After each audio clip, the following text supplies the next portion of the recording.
यो लेफ्ट ओभरको आज म मुकबाङ भनौँ या गफबाङ त्यही गर्न गइरहेको छु।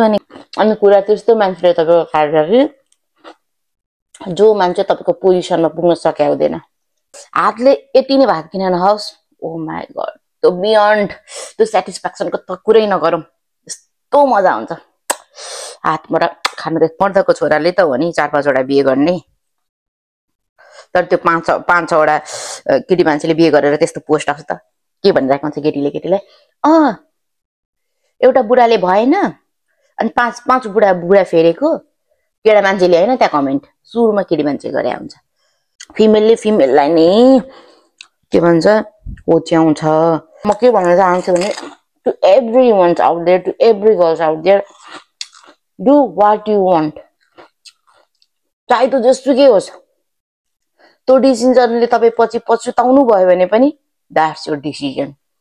नेपाली सोसाइटीले चाहिँ केटा मान्छेलाई मात्रै एप्रुभल दिएको छ कि रिलेसनमा छुट्टिने बस्ने, फिमेललाई दिएकै छैन। फिमेलले पाउने भनेको सधैँ एलिगेसन।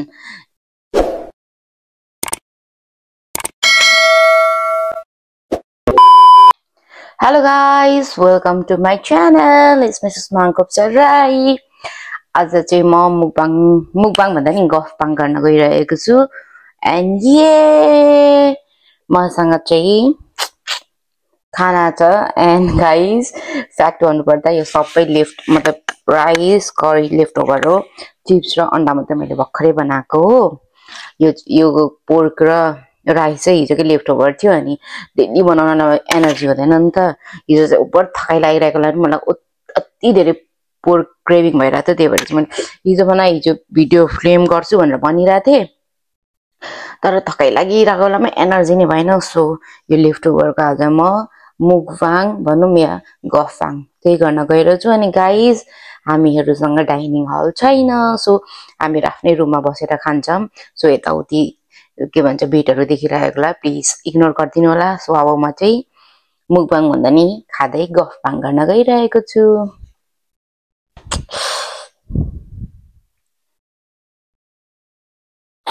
यो चाहिँ थम्बनेलको लागि है गाइस। म खाएँ, अब के गर्नु, गाह्रो छ गाइस, तर अति यम्मी भएको थियो। मैले भन्ने बिर्सेँ के भनेर। यो चिप्स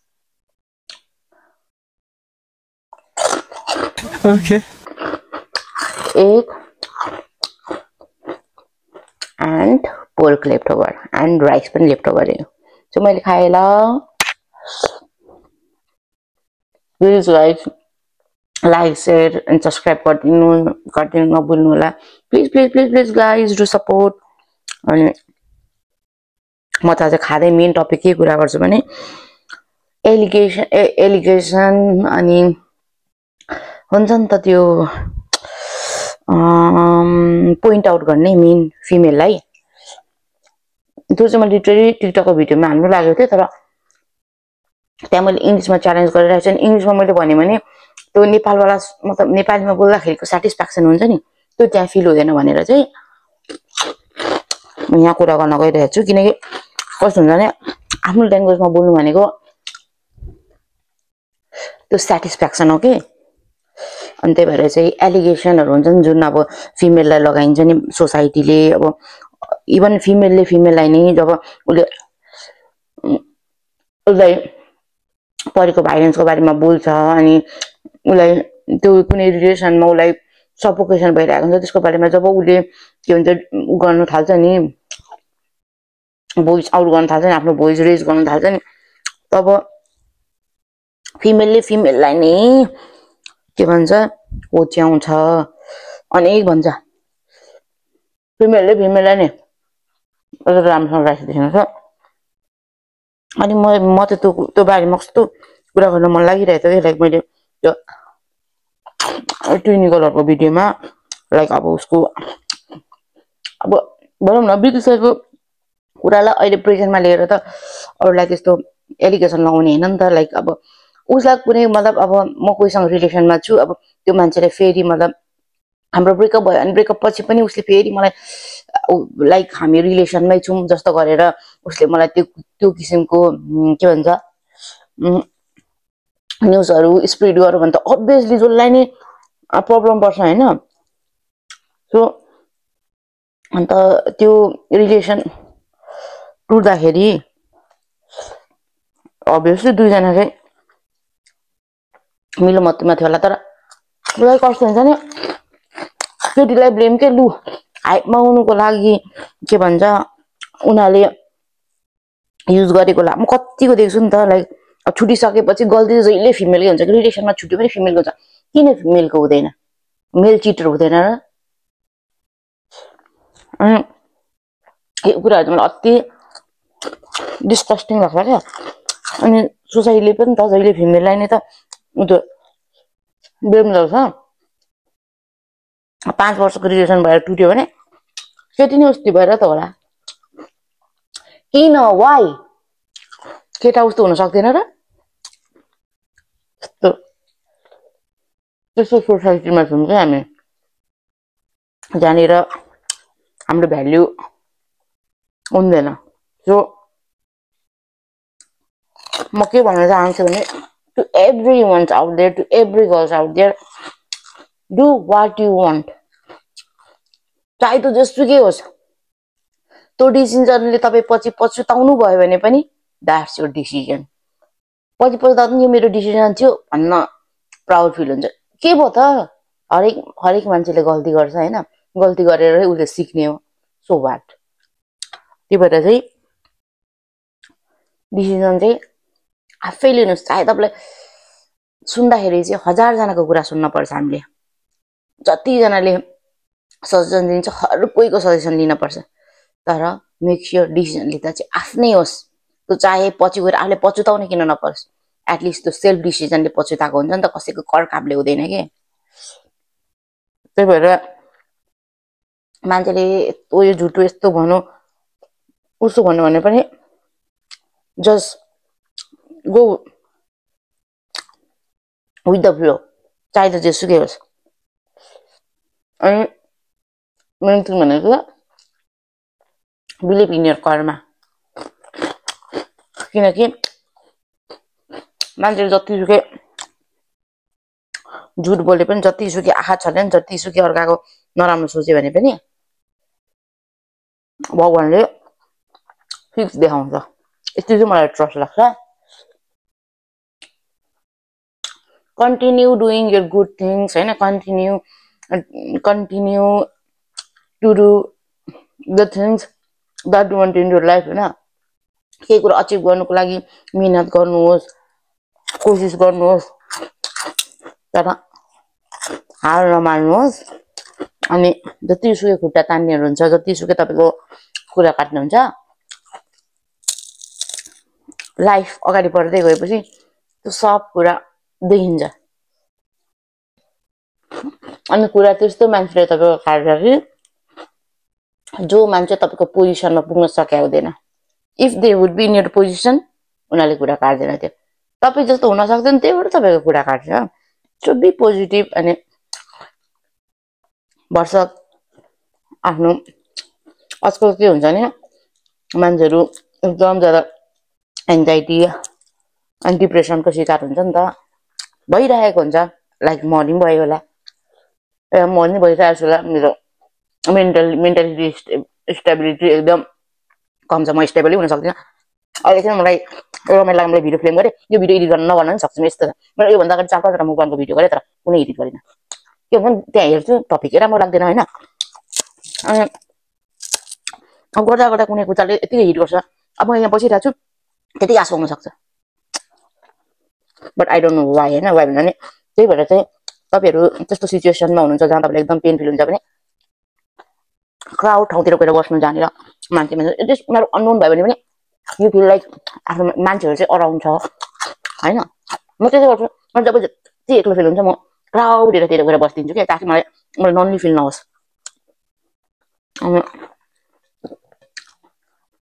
यो केटी मान्छेलाई होच्याउने, तुच्छ व्यवहार गर्ने चाहिँ प्लिज गाइस छोडौँ होइन। प्लिज एकले अर्कालाई सपोर्ट गरौँ। अब केटा मान्छेहरूको म कति धेरै भिडियो देख्छु नि त, जहाँ एउटा केटा मान्छेले अर्को केटा मान्छेलाई अति बबाल पाराले सोशल मिडियातिर सपोर्ट गर्छ के कमेन्टतिर हेर्नुपर्छ अति अति बुढाले 5 वटा बिहे गरिरहेको समथिङ यस्तो वाला सपोज भिडियो आयो भने पनि केटा मान्छेको त के भन्छ मर्दको छोराले त 4-5 वटा बिहे गर्ने सपोज मैले उतै दिएको है मर्दको छोराले त हो नि 4-5 वटा बिहे गर्ने तर त्यो 5-6 वटा केटी मान्छेले बिहे गरेर त्यस्तो पोस्ट आउँछ त के भनिरहेको हुन्छ केटीलाई एउटा बुढाले भएन अनि 5 बुढा फेरेको केटा मान्छेले हैन त्यहाँ कमेन्ट सुरुमा केटी मान्छे गरे हुन्छ ह्युमिलेसन नेपालमा केटीले केटीलाई गर्छ अब मेरो अनलाइन बिजनेस छ कुनै फिमेलको अनलाइन बिजनेस छ भने त्यो अनलाइन भएको फिमेल बिजनेस वाला मान्छेले अर्कोलाई टार्गेट गर्छ अब हामीहरू मुकबाङ्गर्स पनि हेर्छौँ नि त मुकबाङ्गर्समै पनि ए बाबा एक अर्कालाई सपोर्ट गर्दै जाँदा के हुन्छ सपोर्ट गर्दैन नि इट्स ओके कुरा ताना त किन गर्ने तर कस्तो हुन्छ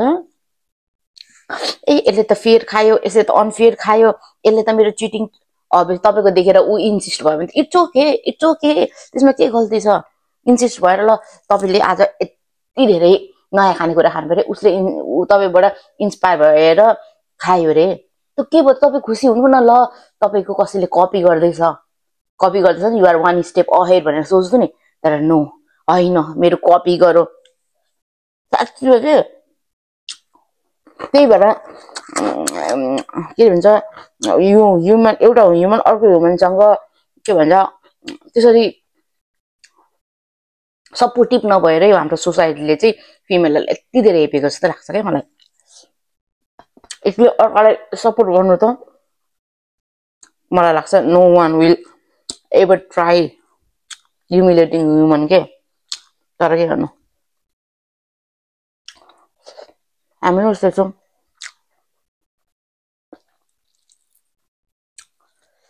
त्यही भएर गाइज बी पोजिटिभ मैले अब खाँदाखेरि कहाँ कुन टपिक कुन लिएर जोडेर तर त्यही पनि प्लिज कन्सिडर गरेर हेरिदिनुलाई हैन यस्तै हो अब मुकबाङमा एउटै टपिक लिएर दौडाइराख्ने कुरा हुँदैन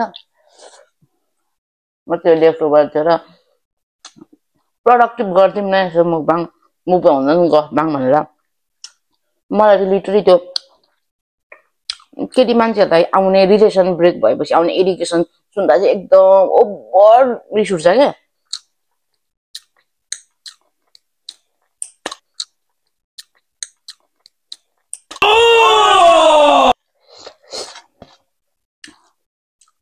म चाहिँ सिधा चाटी खाएको चाहिँ अति सेटिस्फाइङ लाग्छ क्या गाइस त्यही भएर काममा चाहिँ फोर्क र के भन्छ नाइफले खानुपर्छ या कहिले स्पुन र फोर्कले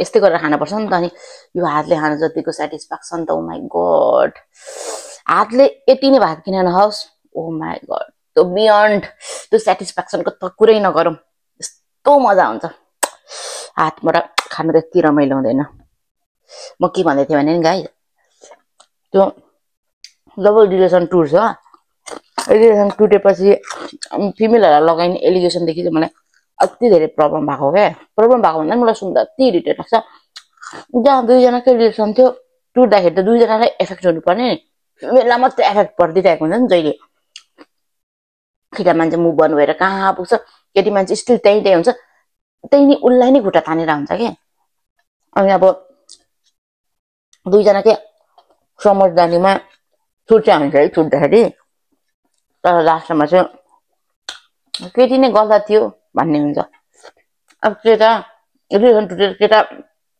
मुभ अन भइहाल्यो भने के भन्छ he deserves to be with someone else or के भन्छ everyone needs to move on तर केटी मान्छेले सपोज मलाई कुनै रिलेसनमा एकदमै रिलेसन बिग्रियो अनि म त्यो रिलेसनलाई तोडेँ अनि त्यसको केही टाइम पछि रिलेसन बसेन उसको त अलरेडी कोही थिएछ त्यही भएर त्यो रिलेसनबाट वर्कआउट भयो मतलब ऊ त आउट भएको भन्ने हुन्छ एकछिन है गाइस मेरो साथीले फोन गराएर छ कमलाले त्यसलाई म मेरो ब्लग 5 मिनट पछि ब्लग सकेर ब्याक गर्छु भनेर फोन राखेँ यसो भए त त्यसलाई मलाई ओइ भनेर मेसेज गरेको थिएँ त्यही भएर त्यसले कल गरे होला अनि यस्तै हो केटी मान्छे मुभ अन हुँदाखेरि चाहिँ उसले त अलरेडी बोयफ्रेन्ड बनाइसकेको रहेछ त्यही भएर छोड्या हो भनेर भन्छ। तर केटा मान्छे मुभ अन हुँदाखेरि चाहिँ no everyone has to move on यस्तो भनेर आउँछ कि लाइक इभन उसकै मतलब एज अ म्यारिडकै कपालकै कुरा गरौँ न, केटा मतलब हस्बेन्ड एन्ड वाइफमा हस्बेन्डको डेथ भयो अनि यो फिमेल एकल महिला छ भने उसको राइट चाहिँ नै बिहे गर्नको लागि उसले त अब उसको बुढाको घर इनकेस बच्चा छ भने बच्चा हेरेर बस्न पर्यो, बच्चा छैन भने पनि स्टिल बस्नु पर्छ भन्ने खालके हुन्छ। तर आज फिमेलको मृत्यु अनि त्यो काम आज काम सकिँदैछ भने आजै त्यो मान्छेको लागि के दुलैको छ क्या वाइफ। यो कुरा चाहिँ मैले मेरो आँखाले देखेको छु, मेरो सराउन्डिङमा पनि त्यो मैले आँखाले देखेको कुरा हो कि आँखाले देखेको कुरा हो। अनि ल किन भने केटा मान्छेको घर व्यवहार केटी मान्छेलाई ध्यान दिन्छ त्यही भएर उसले बिहे गरिहाल्नुपर्छ। तर वाट एबाउट फिमेल फिमेल उसलाई पनि त कसैको सहारा चाहिँदैन र ऊ पनि त एकल नारी हुन्छ। तर हाम्रो सोसाइटीले केटा मान्छेलाई मात्रै यो कुरा स्पेसली अब अरू त थाहा छैन नेपाली सोसाइटीले चाहिँ केटा मान्छेलाई मात्रै एप्रुभल दिएको छ कि रिलेसनमा छुट्टिने बस्ने, फिमेललाई दिएकै छैन। फिमेलले पाउने भनेको सधैँ एलिगेसन जे ऱ्यान्डम जे नि हुनसक्छ, यो त यस्तो रे यो त त्यस्तो रे। केटा मान्छेले चाहिँ 100 वटा गर्लफ्रेन्ड फेरि नि बुढी फेरि नि इज अलवेज, मैले पहिलेको कुन चाहिँ भिडियोमा पनि भनेको थिएँ नि, अलवेज द प्योरेस्ट वान। तर फिमेल चाहिँ बदनाम भइहाल्छ। अनि गाइस मलाई त्यो एउटा कुरा यो कुरा भन्दै जाँदा एउटा कुरा मलाई एड गर्नु मन लाग्यो। सक्यो यस गाइस सक्यो। मैले यो कुरा गर्दै गर्दा मलाई एउटा कुरा एड गर्न मन लाग्यो क्या, लाइक घोस्ट। तपाईँले घोस्टको भिडियो त हेर्नुहुन्छ होला। This message is to ghost होइन, घोस्ट जसको युट्युब च्यानल चाहिँ घोस्ट भनेर छ। उसको चाहिँ मैले टिकटक भिडियोहरू बिहे हुनुभन्दा अगाडिदेखि नै हेर्थेँ। आई नो मैले फलो गरेको छैन, म हतपत प्रायः कसैलाई फलो गर्दिनँ। कसले मलाई फलो गर्छ भने मैले चिन्छु भने म फलो ब्याक गर्छु, टिकटकको कुरा है। अनि फलो गरेको छैन। युट्युबमा पनि म सधैँ भिडियो हेर्छु तर सब्सक्राइब गरेको छु छैन मलाई थाहा छैन। तर युट्युबमा पनि भिडियो हेर्छु। अनि त्यो फर्स्ट त्यो बिहे गर्नुभन्दा अगाडिदेखि भिडियो हेर्थेँ नि त, लाइक लङ डिस्टेन्स अनि उसको हस्बेन्डको लागि चेन्ज भएको यता त्यता। त्यसपछि आयो बिहे से भयो, रिलेसन राम्रो चल्दै गयो। बिचमा मलाई टेन्सनको त्यसले गर्दा टेन्सन भन्दा नि यही कामले गर्दाखेरि मैले बिचमा उनीहरूको टपिक के भएर हस्बेन्ड एन्ड वाइफ छुट्यो भन्ने कुरा चाहिँ आई डोन्ट नो, मलाई स्टिल थाहा छैन होइन। तर सी इज द वान क्या, she is the one. Oh my god, मलाई त यस्तो बाबा लाग्दैन कि केटी मान्छेले चाह्यो भने केटा मान्छेलाई यसरी घुमाइदिन्छ ठाउँको ठाउँ भनेर चाहिँ सी हेज प्रुभड के। अब ऱ्यान्डम डेटको लागि जान्छ सोध्छ होइन, केटालाई यत्तिकै घुमाइदिन्छ क्या। She is the one guys, she is the one. Negativity कति धेरै पाए नि आई एप्रिसिएट हर कन्टेन्ट के। मान्छेले हो त कन्टेन्टको लागि मान्छेले कुन हदसम्म गर्छ। उसले चाहिँ प्योर एक्जाम्पल दिएको छ कि केटी मान्छेले पनि यस्तो कुराहरू गर्न सक्छ। त्यो कुरा चाहिँ मलाई यति बवाल लागेको के। एक पछि अर्को पछि अर्को ब्लाइन्डेडमा गएको छ, केटाहरूलाई लट्ठै बनाइदिएछ।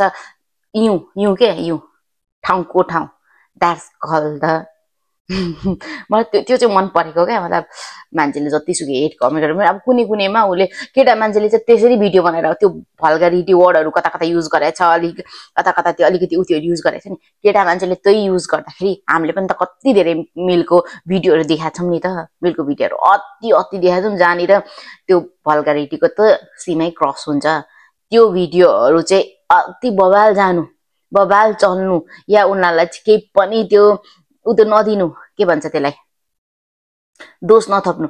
तर बिङ अ फिमेल उसले चाहिँ त्यो कुरा उनीहरूले केटाले जत्तिकै उसले गर्यो, बट सी इज बिङ के भन्छ क्रिटिसाइज क्या एकदम बेसी। तर आई लभ हर वर्क के, मलाई चाहिँ साच्चै मनदेखि नै मनपर्छ। अनि कहिले कहिले सोध्छु के केटी भएपछि त्यतिसम्मको हिम्मत चाहिँ हुनु पर्यो कि जहाँ टुक्को to see can deal the date क्या डेट डिल गरेर पनि त्यो केटालाई त्यहीँ ठाउँको ठाउँ लट्ठ बनाइदिन्छ क्या। नट नेपालीलाई मात्र होइन, I think she has dated mostly फरेनरहरूलाई क्या। फरेनरहरू त लट्ठ बनाइदिन्छ नि, नेपाली झाबुलाई त यहीँ बनाइदिइहाल्छ नि। So ghost keep on rocking, keep on going. यति नै हो। सो मलाई कहिले कहिले चाहिँ सोध्छु होइन मतलब त्यो उसले गरिरहेको कुराहरू कुनै साइडमा मतलब अब पोजिटिभली सोद्धाखेरि द्याट्स द पोजिटिभ थिङ्स, किनकि उसले त्यो कन्टेन्टको लागि मात्रै गरे हो नि त गाइज। उसको भिडियोहरू चाहिँ एज अ कन्टेन्टको लागि मात्रै लिइदिनु। अनि मलाई चाहिँ त्यो स्पिड चाहिँ एकदम बबाल बबाल बबाल बबाल बबाल लागेको। केटालाई यस्तरी घुमाइदिएको क्या। मन सोध्छु क्या मेरो पनि त्यति करेज हुनु नि जहाँ म तुक्को तु मान्छेहरूलाई डेट गरिवरी लाइक म तिनीहरूलाई घुमाइदिन सकूँ क्या, like she can do. So ghost keep on going. Okay guys, यति भन्दै मैले खाना पनि खाइसकेँ। यो मेरो लेफ्ट ओभर थियो, मैले भनिसकेँ। आजको मेरो गफबाङ चाहिँ यति नै भयो। अर्को गफबाङमा भेट हुनेवाला छ। अनि गाइज यो पछि मेरो अरू भिडियोहरू चाहिँ लाइक म इङ्ग्लिस हिन्दी नेपाली तिनटै वर्ड मिसाएर भिडियो गर्नेछु, किनकि मलाई चाहिँ के भन्छ मेरो कलिग मतलब मसँग काम गर्ने ठाउँको मेरो साथीले भन्दै थियो के भन्दै थियो भने त सधैँ भिडियोहरू नेपालीमा बनाउँछस् अनि मान्छेहरूको धेरै रिच पुग्दैन त, मतलब अब कति धेरै हिन्दी बोल्ने मान्छेहरू त कति धेरै छ, इङ्ग्लिस बोल्ने मान्छेहरू त कति छ, कि हिन्दीमा बना कि इङ्ग्लिसमा बना, सो द्याट तेरो रिच धेरै पुग्छ। नेपालीहरू त कम छ त्यही भएर तेरो रिच जाँदैन, किनकि नेपाली मान्छेले त्यो थोरै सब्सक्राइबर भएको मान्छेहरूको भिडियो हेर्दैन, त्यही भएर रिच पुग्नुको लागि चाहिँ त हिन्दी बोल या इङ्ग्लिस बोल, त्यो बोली वरि भिडियो हाल अनि चेक गर अलिक टाइमसम्म रिच पुग्छ कि पुग्दैन भनेर भनिरहेको थियो। सो म त्यो सजेसनलाई मध्यनजर राख्दै नेक्स्ट टाइम चाहिँ म हिन्दी इङ्ग्लिस नेपाली तिनटै मिक्स गर्दै बोल्नेवाला छु। म्याक्सिमम् चाहिँ म हिन्दी र इङ्ग्लिस युज गर्नेवाला छु। त्यो चाहिँ लाइक मेरो लेट्स ट्राई नि त होइन। अब कसैले सजेसन दिँदाखेरि हुन नि सक्छ, किनकि अब म त थोरै सब्सक्राइबर भएको मान्छे, अनि मान्छेहरूले हेर्दाखेरि त हट टपिकवाला कि चलिरहेको ब्लगरहरूकै हेर्ने हो नि त। म जस्तो अब भर्खर ग्रोइङको त हेर्दैन नि त, त्यही भएर चाहिँ I will try my best होइन। So guys thank you for watching till the end. अनि यति भन्दै आजको भिडियो म यहीँ एन्ड गर्न चाहन्छु। अनि मेरो लेफ्ट ओभरहरू चाहिँ यम्मी थियो, यसरी म चिटिक्क पारेर खान्छु। धुनै पर्दैन गाइस। सो यति भन्दै आजको लागि चाहिँ मेरो भिडियो एन्ड गर्न चाहन्छु। Thank you for watching my video. See you in the next video. Bye, Chou.